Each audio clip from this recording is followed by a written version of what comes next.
Hello everyone. Thank you for coming again to Mary's little house. Peanut's already on my lap. He's not asleep yet. I haven't talked long enough to put him to sleep. And Angel's just come in to visit a little bit to see how I was doing, how we were doing. Anyway, I want to speak to you about penance. Our Holy Father, in the Angelus address he gave at St. Peter's from his study up in the top floor of the Apostolic Palace, speaking to a wonderful crowd of people in the St. Peter's Square last Sunday, second Sunday of Lent, encouraged us to do penance by an act of by a voluntary act. Do penance during this Lent. To do penance by a voluntary act during this Lent, outside of the sacrifices imposed by our everyday life. That's supposed to be a quote, but I'm sure I don't have it right because I took it off the YouTube. But what he's calling us to do is to, yes, our greatest penance and what God wants of us is that we do the Father's will in our daily duty. That is our penance. And in that daily duty, there are sacrifices imposed upon us in doing our daily duty every day. But what our Holy Father wants is not to be content just with that. That's wonderful when we do this. Is to do a penance by a voluntary act that is outside the sacrifices imposed by everyday life. That's calling us for generosity. We calling us to yes, be generous in our daily duty, but doing more, something imposed, something that's not imposed on us by our everyday life. Well, sometimes that saddens us because, we're doing our daily duty and we've sure got enough sacrifices and all of that. But we do that all year long, and he wants to make Lent special. By the way, Lent comes with a package of all the graces we need to live a fruitful Lent. God never gives the call without the graces to fulfill his call. And he's calling us to prayer, penance, and almsgiving. Well, I'm talking about penance now. Last night when I read that, I said, oh boy, what am I doing outside the daily sacrifices imposed by our everyday life? And I wasn't doing much, but I was working on something. I want to know what's going on in the world, what's going on in Libya. I want to know what's going on in our country with the pro-life movement. And we should know, as good citizens, we are responsible for the bulletin board, as we used to say in school. Everything's on that bulletin board you're responsible for. You have to read it. We are responsible to know what's going on in the world. But I have a special attachment to know what's up, what's the buzz. It's always been hard for me, and I've always rushed sometimes my prayer to get done so I could watch the news and all that. Well, I got a little bit under control, but not all. Well, last night I was doing work at the desk here, and I knew that the 11 o'clock there would be the BBC, the British Broadcasting Company. I love to watch their half-hour news program. But I promised a dear friend, because there was concern about my sleep. I was burning on both ends, the candle on both ends, that I would go to bed as soon as I possibly could. And so there was another motivation there. But I knew that I was ready to fall, that 11 o'clock was coming. In fact, I even took the dog almost without choice, or not thinking anyway, and set in the in the couch, and I took the remote. I said, well, let me back up. When I wanted to give this sacrifice to the Lord, I just screamed inside me, please help me. Please help me give you this sacrifice. Help me to be generous. Help me also to keep the promise that I made to a dear friend.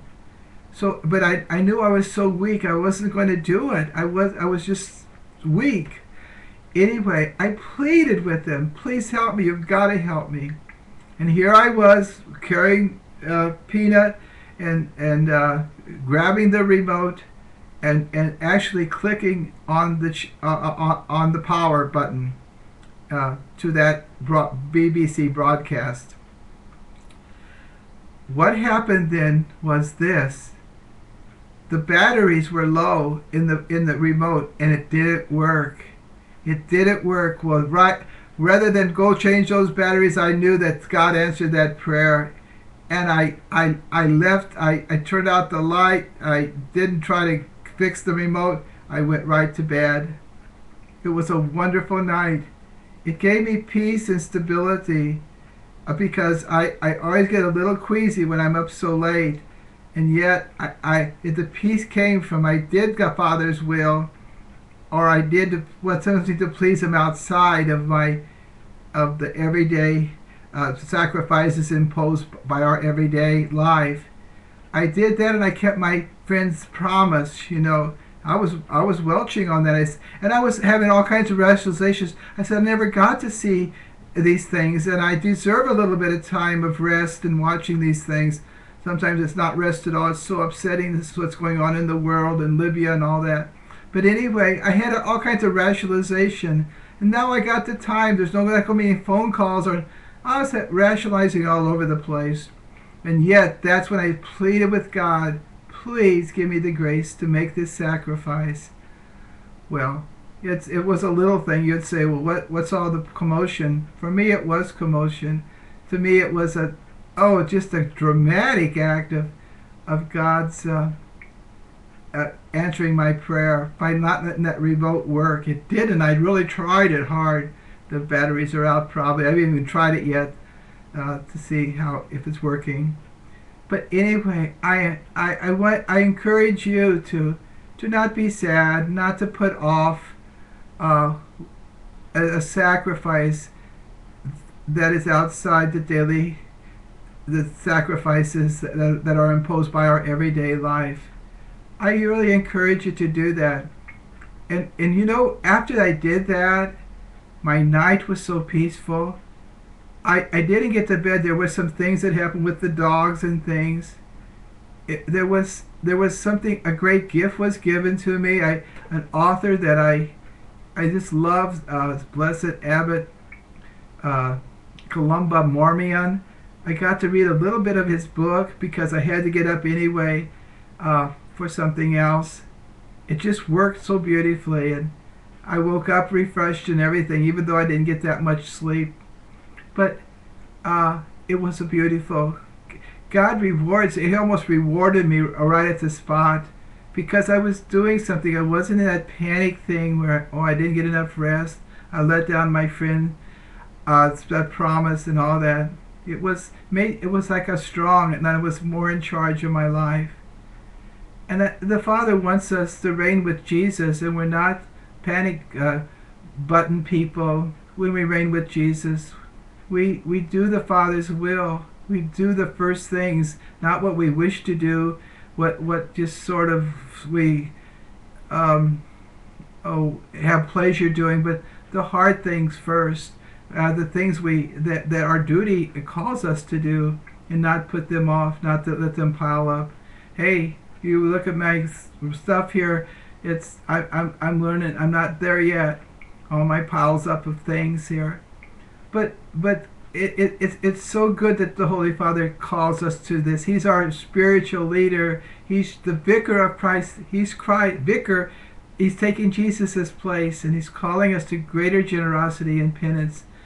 I think our culture, and even our Catholics, brothers, sisters, Catholics, and myself included, we really got soft on that.